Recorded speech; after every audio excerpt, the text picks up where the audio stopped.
একটু কাজ করো, একটু কাজ করো।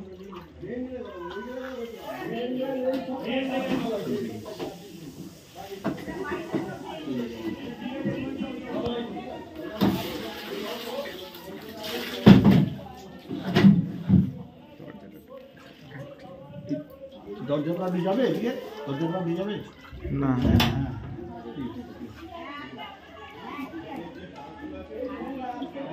ঠিক আছে, যাও শুনেছো, যাও তুমি যাও, তুমি যাও তো যাও। সেটা তো আমার কিছু করার নেই, আমি আমার জানি করে নিয়ে যাচ্ছি। এইবার সেইটা আমি ম্যাডামকে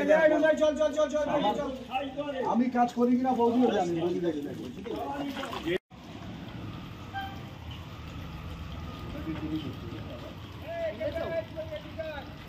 ওদিকে যাবো না, এদিকে এসো।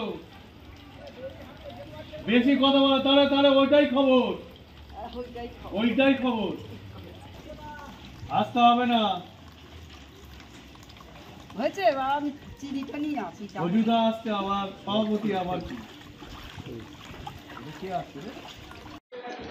জল কি অবস্থা ওয়ার্ডের?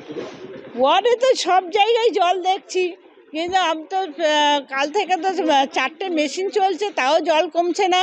জল সব জায়গায় জল ভর্তি হয়ে আছে। আমি এখন জলের উপর দাঁড়িয়ে দেখছি সবাইকার কি করব।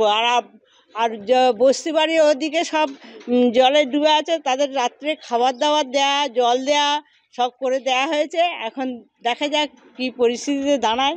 প্রতি বছর এই সমস্যাটা, বছরের সমস্যা হচ্ছে রেল যদি লাইনের তলা দিয়ে ড্রেন করে তাহলে জলটার সমস্যাটা মিটবে, নাহলে তো মেটার কোনো নেই। সব জায়গাতে জলে ভর্তি হয়ে আছে। ড্রেনও ঠিকঠাক মতো পরিষ্কার হয় না। আপনার সামনেই বললো যে সপ্তাহে একদিন ড্রেন পরিষ্কার হয়, আবার সব ড্রেন পরিষ্কার করে দিয়ে চলে যায়, পরক্ষণে সবাই প্লাস্টিক ফেলে বোতল ফেলে ভর্তি করে যায়। তাহলে এরা কি করতে পারে? এরা সব সময় পরিষ্কার করে। আমি তো সব সময় ফোন করে এদেরকে বলছি এরা পরিষ্কার করছে, কিন্তু কিছু করার নেই। এরা মানুষ যদি না সচেতন হয় তাহলে আমরা আর কি করব বলুন। দিদির নাম কি? আমার নাম অর্চনা ভদ্র, আমি বৃষ্টি হলে এইরকমই হয়, তবে এত হয় না।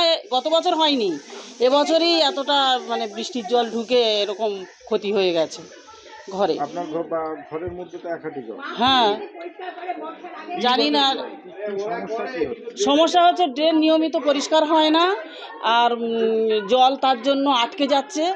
নিকাশি ব্যবস্থা ভালো নেই, সেটা আমরা চাইছি নিকাশি ব্যবস্থা ভালো হোক, আর এইরকম জলের যন্ত্রণা আমাদের ভুগতে না হয়। বাড়ির কি অবস্থা? বাড়ির অবস্থা তো দেখলেনি, খারাপই অবস্থা। অতটা জল জমে আছে, জিনিসপত্র সব ভিজে গেছে, আর আমাদের যন্ত্রণার শেষ নেই।